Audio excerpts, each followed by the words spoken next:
Hello and welcome everybody into another edition of the PHNX Suns pregame party. I'm your host, Greg Esposito, joined as always by my friend, the man, the myth, the legend. It's Saul Bookman. Saul, how are you? I'm fantastic. And I didn't know Kelsey was already going to be on screen, but that's cool. Hi, Kelsey. How's it going? What's up, guys? How are you? The one and only KJ. I think KJ Wright is what your tag is on social, yeah?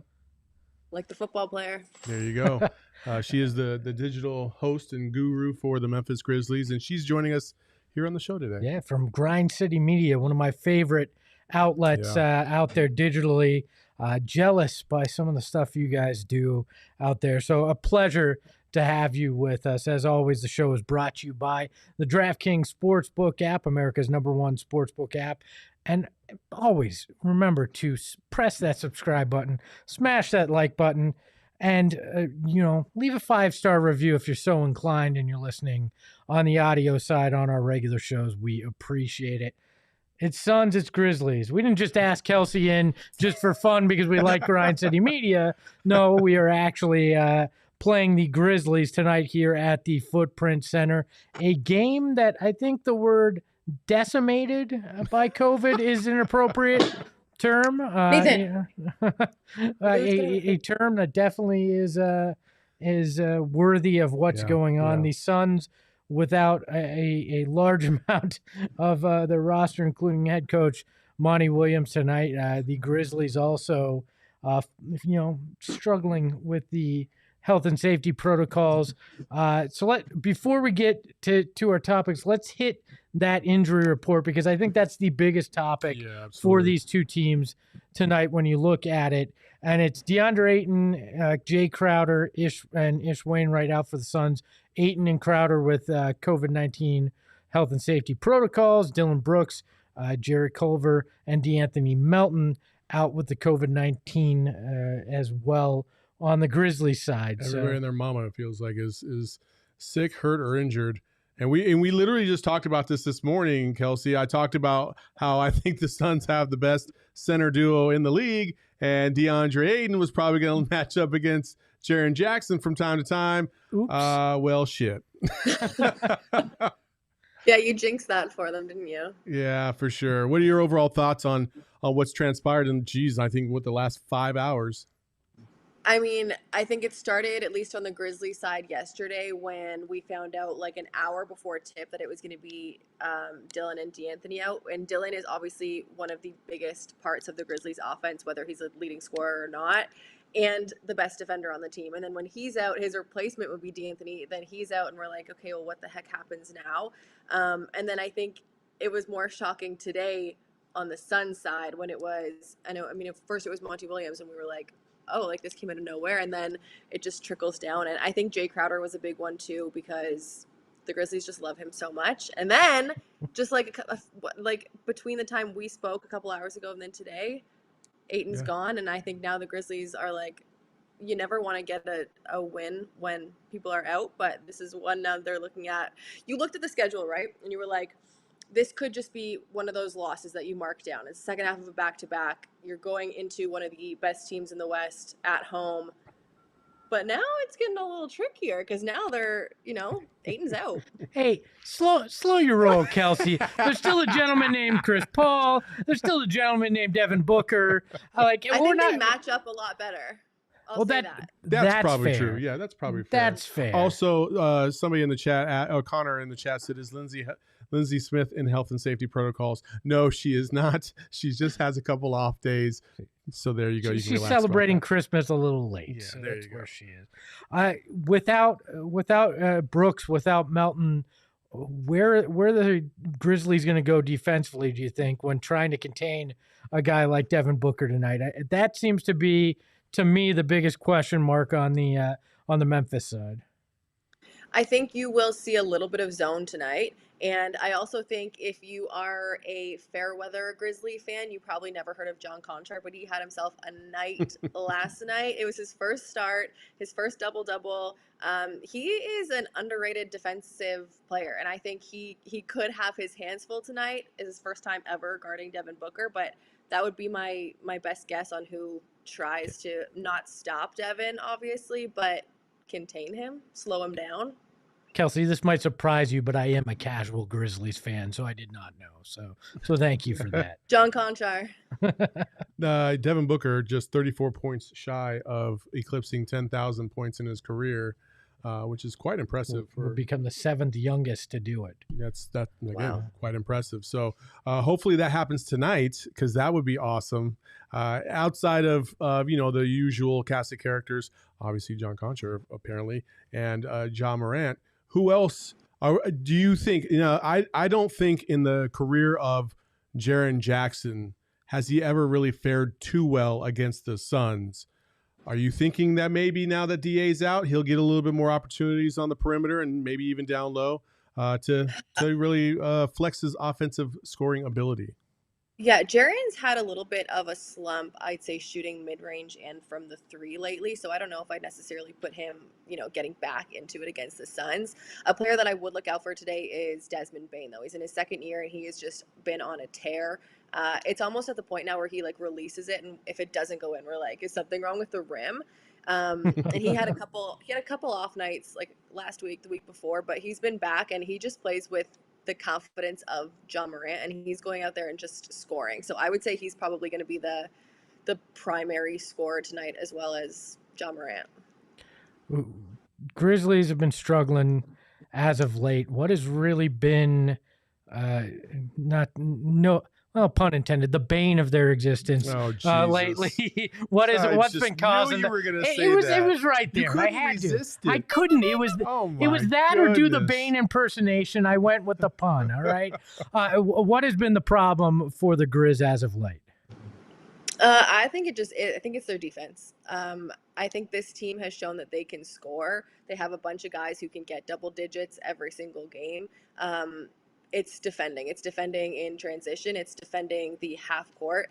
And you can really tell, when they do defend, when they keep their opponents, under, I'd even say 115, they can get the W's. But there's nights where you can just tell someone drives and there's no help, there's no rotation, there's no communication.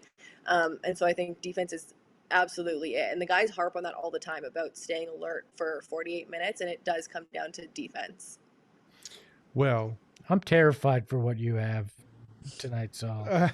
We're gonna play a game, ladies and gentlemen. It's the inaugural edition of Rep Your City. Here we go, Suns Grizz edition. The way this is gonna work, I'm gonna ask a series of questions of both of these peeps, and whoever gets the most right wins. 5 questions apiece. I guarantee this is stacked. Hopefully this goes well for both people. We'll see how this goes. Question number 1. Throw it up on the board. Roughly how many song lyrics, this is for you, Kelsey, how many song lyrics and titles is Memphis mentioned in? Just give us a ballpark number. In the whole world? Well, yeah. In the history of total. music? Yes. 12. No, that's not even close. It's over 1,000. Over 1,000. So that's okay. That's all right. Okay. Now I don't feel bad. I thought this was going to be what state is Memphis Don't in? you worry there, Espo. Your time's coming. Now this next question is for Espo. And we start off with, what was the hottest temperature ever recorded in Phoenix? 122. Boom. Oh man. All right. 1-0 lead. 1-0 lead for Espo. Uh-oh. Okay, here we go. You knew that so quick. Yeah, it's kind of common knowledge around here. Because it's so damn hot all the time. Out of these Memphis celebrities, which won an Academy Award? Kathy Bates, George Hamilton, Justin Timberlake, or Dixie Carter? I know this Is an Academy Award music or acting? It's acting. Wait, bring it back up. So Kathy Bates, we got to see the list again, I guess. George Hamilton. Yeah, George Hamilton, Justin Timberlake, or Dixie Carter? George Hamilton. I'm sorry, Kathy Bates. Yeah, for Misery. Sorry. So close, so close. All right, Espo. Going for a 2-0 lead. What percentage of Phoenix residents were actually born in Arizona? I'm going to say 52%. That's actually not a bad guess, but it is wrong. 40%. 40%. Okay. All right. That's not common knowledge. And I told you, you kind of tooted your horn a little too fast. I didn't. I just said the Kelsey, answer. Next question. True or false? Justin Timberlake attended E.E. Jeter Elementary School in Memphis. True. Boom. She gets one for the board. That is correct. It is true. I can't hate on it. I'm a JT guy myself. So, what's your favorite JT song? All of them. I'm bringing "Sexy" back. Was my ringtone in college. Oh so. my, no! I'm not lying on my wow. flip phone. Oh yeah, my gosh. Wow. All right. It wasn't truthful, but it was my ringtone. So, Next question. All right. South Mountain is the largest municipally owned park in the country. How many acres is it? 121. 121 acres. Yeah, that's not even a little bit close. 16,000. Oh my God, he said it so confidently. I really thought Yeah. it was Yeah, he was like 121. I got this. It's 16,000, not even a little bit. All right. 2 more questions for you, Kelsey. We True or both false? suck at this game. True or false? In 2013, ESPN the magazine named the Memphis Grizzlies the #1 sports franchise. in 2013. Mm-hmm. No. Oh, Kels, come on now. Hold on. Did she just get back-to-back true or false questions? She did, and she got one wrong. So what's the big diff? You asked me how many acres is a park. That was like my first one. How many songs? That's true. Yeah, That's fair. Espo's always fine. crying, always am. whining about some of the simplest shit. It's like, calm down. It's very Phoenix sports of me. All right, number 4 for Espo. True or false? Hey! Here you go. By land area, Phoenix is larger than New York and Los Angeles. False. It is true. What? Oh, you don't give me true or false. I thought it was bigger than New York and smaller than LA. All right, Kelsey. I really hope you get this next one because it's really close to my heart. Me too. Fill in the blank. Memphis is known as the blank capital of the world. I will give you a hint. Go ahead. No, what's the hint? The hint is it's food related. Oh, barbecue? Hey, pork barbecue, capital of the world. We would have also accepted the Justin Timberlake capital. Yes, of the this world is as also well. true. So Espo, you need this one to stay in the game. Finally, legendary architect Frank Lloyd Wright designed how many buildings in the Phoenix area? 127. 27 is a pretty good guess. Kelsey, you want to give it a go? 35. Oh, no, it was only 12. Only 12. Espo. One of them being the theater at ASU, Gamage. Gamage, yeah. Gamage Auditorium. Mm-hmm. So, Kelsey, you are our first ever winner in Rep Your City. Congratulations on beating Espo. A feat that a lot of people can do. So, thank you so much for joining us. Good luck the rest of the season, and good luck to your podcast and your show on Grind City. It's been fantastic to see. Thank you, guys. Stay safe. Stay out of protocol. You too. Bye. All right, that's Kelsey. I knew that Kelsey was right over there. I knew that was going to be Grind City difficult. Media. Okay. I knew there was no way that I was going to win. First of all, let's be real. Like, you're a Phoenix resident. I knew I couldn't give you softballs because I gave you softballs with the Kid Cudi bullshit a couple of months ago, and I would never let that go. That was not softballs. That was I just happened to know something that you didn't think I'd know about. I didn't think you knew Kid Cudi. I'm sorry, I didn't. I'm going to study on my Phoenix in trivia, random shit, so I can win next time. There you go. Am I back to hosting now? Yeah, you are. All right. That's all you know. Well, let's go to the favorite of the night, see who our friends over at DraftKings think will win this game as I catch the man behind the Mac, Shane Diefenbach, off guard. The Suns are favored by 7.5 tonight. This feels large to me. It does. I mean, listen, I think this the thing it boils down to me is it's going to be Ja Morant versus CP3 and Booker. And I know there's other factors, but that's basically the dominant focus for me. With that being said, I do feel like obviously I believe 2 is always better than 1. So but 7.5 does feel a little bit too large for my liking right now. I would say probably 5 or 4. How very analytics of you. 2 feels bigger than 1. Yeah. It just feels it feels a little off, especially with the news that DA's out and Monty Williams, that you're going to wind up. it feels like a very large number. There was a question in the chat with Jay and health and safety protocols. Who are we going to take in that first field goal club? I believe they suggested Devin Crowder. Devin Booker. It was Elon in the chat. He says, Espo, no Jay today. We need Booker Cash Club. I actually went somewhere else. I want Mikal Bridges Cash Club.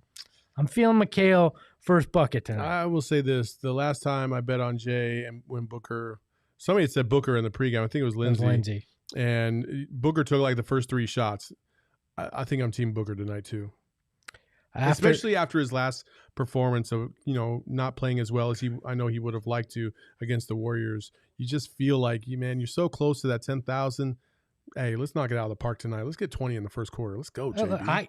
I want him to get 50 in the game. I just want Mikal Bridges to hit the first field goal.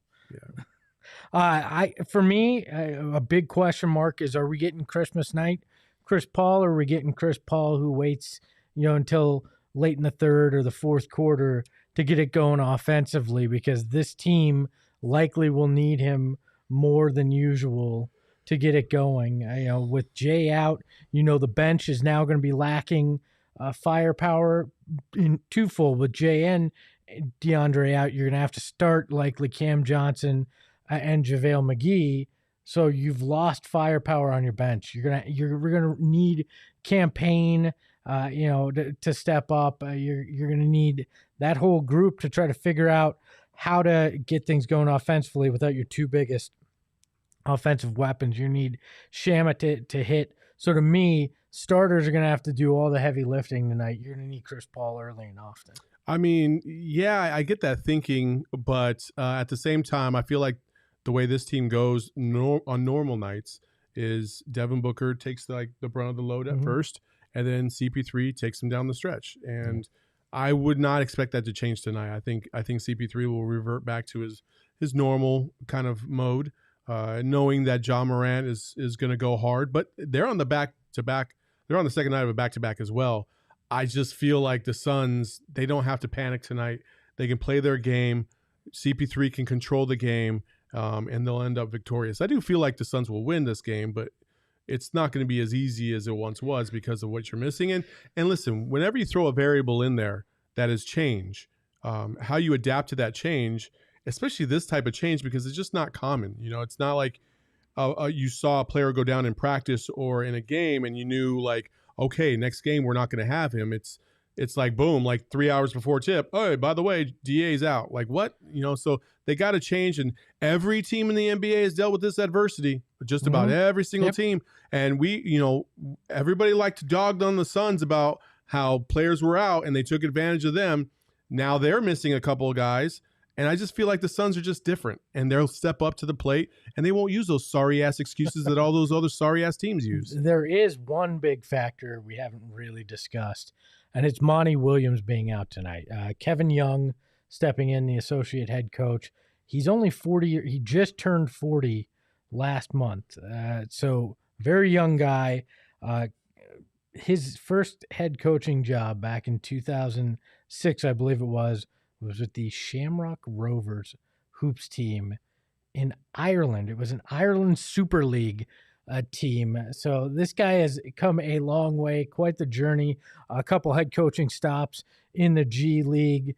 And he spoke to the media earlier today, and this was my favorite question from that whole session. Hi, Kevin. This is Jim Conlon here from RCB Radio Sport Ireland. Kevin, I saw a great picture of you there today in 2006, an Irish Super League quarter-final, Shamrock Rovers against UCC Demons. And just going back to that time, 16 years later, did you ever feel that you'd find yourself in the NBA from standing in that basketball court in Tala in Dublin, Ireland? Tremendous reference point that no one other than me and you probably understand. But no, I never did. I just think with me in basketball, man, I just love the game. I always loved it as a kid, as a teenager, as a college player, and I just love playing. I love being around the game, and I would play or coach anywhere. And that game at that time in my life was just as important as game 6 of the finals from last year. When you're a competitor, you just want to be in the moment and play and compete. And I never really got caught up in the I want to one day do this or one day do that. I just wanted to be around the game, and luckily was able to have a lot of opportunity kind of come my way. So no, I never thought about the NBA back in that quarterfinal against the Pat Price-led Demons. But here we are. Two things.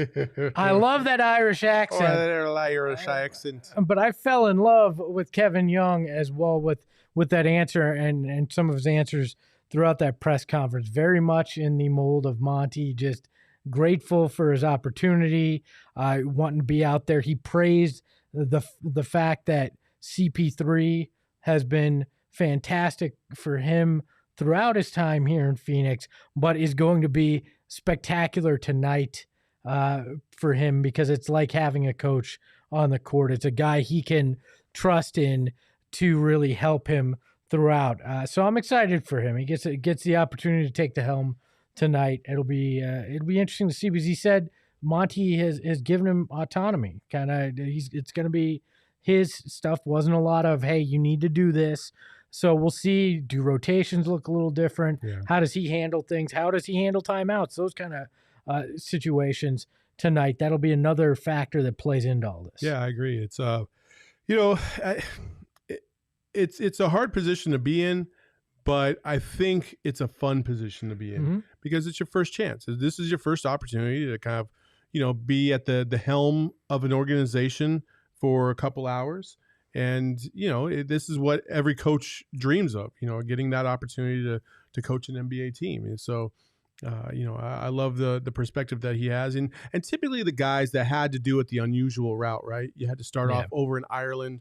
God knows what that league looks like. Yeah, jeez, I'm sure it's unique. I know guys. There's the Shamrock Rovers. I'm sure it's unique. There's a lot of I know several guys that have played overseas, and some of the stories that you hear about overseas are just wild.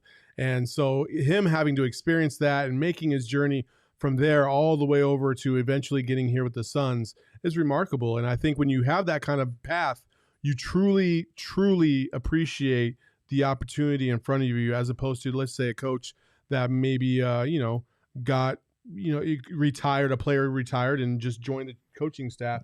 They didn't have to go through all those hoops to get to where they are. So, fantastic stuff and good for him. I hope he thrives in his first opportunity. Yeah, and he was talking about how he was on the other side of it. He was in health and safety protocols a few weeks ago, and he had to tell Monty, look, you're going to be yelling at your TV screen tonight. It's going to be a really weird experience as well. So good luck to Kevin Young tonight. It does bother me in these situations. This game will go on Monty's record, I believe, not to Kevin Young, because technically Monty's still the head coach, just like if he gets tossed out of a game, it counts. So it's weird. It's funky. It is funky. But at the same time, I'm like, who built this organization? Who built this team? And who built the way this team plays? And I get it. He can't call timeouts and he can't call plays or anything like that. Not that he really does too much with CP3 on the court anyway. But at the same time, it's like, I get it. That would have been like Devin Booker getting credit for Landry Shamet points that he scored as the starting shooting guard while he was out injured, though. It's weird to me that if Kevin Young wins tonight and the Suns win tonight, he doesn't get credit for that. Monty gets credit. I don't think it's the same thing, but okay. I don't know. It's just bizarre to me. But good luck to Kevin Young tonight as he takes the helm for the Suns in his first NBA game as a temporary. What do you even call it? Like a replacement a temporary head coach? Yeah, interim head coach. Is it interim? I think it's interim because it's for the short term, and that's what interim means. Oh, I know the meaning of interim. I know the meaning of interim. Thank you. God, thanks, Saul. Let's go to our picks for the night as we're getting close to game time. Gerald has the Suns by 4 tonight. Saul, you said Suns by 1. Mm-hmm. I said Suns by 5. So we're all taking the Grizzlies and the points tonight if we're playing the line, but we still think the Suns will get the win. Lindsey has the Suns by 290 to 400 in that range tonight. Oh, what is that? What is that? Oh, is that the amount of ribs sold in Memphis on a nightly basis? Oh, no, I'm guessing that number is much higher. That is actually the average weight of an adult grizzly bear.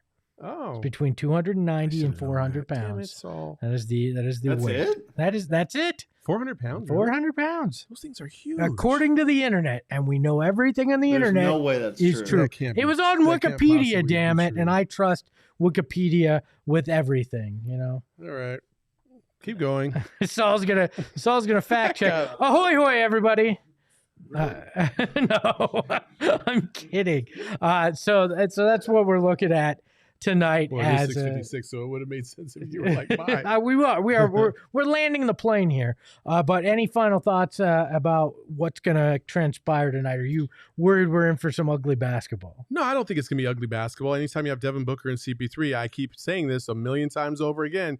Hey, you're going to be all right if you got those two in the fold, and it doesn't matter what the score is, you're going to be all right. So, no, I'm not too concerned about this game. It's going to be fun. It's going to be interesting, and we'll see what happens. Well, we are getting ready for tip. Did you find it, Shane? Before. So I saw Wikipedia's thing, but I would trust the National Wildlife Federation more. They say grizzly bears weigh upwards of 700 pounds. Oh, The look at males that. are heavier than the females and can weigh up to 1,700 pounds. That's what I thought. All right. So between 290 and 1,700, Oh my what does gosh. that number stand for, Saul? Folks, that's why you don't fact check off of Wikipedia. That's why you don't prepare a graphic 5 minutes before the show, because you go with the first internet search result. he was working on it for like a half hour. I was not. I was not, you liar. I was waiting for all your picks. That one took forever. So for Saul Bookman, who you can follow at Saul_Bookman, the underscore is there, so you can fit 1,700 pounds of A grizzly grizzly bear bear. dead in the center. Oh God! You can follow me at Espo. You can follow the show at PHNX_Suns. Join us there between now and post game in the interim, so we can talk about some Suns basketball, Suns versus Grizzlies. So until the post game, ahoy hoy, everybody.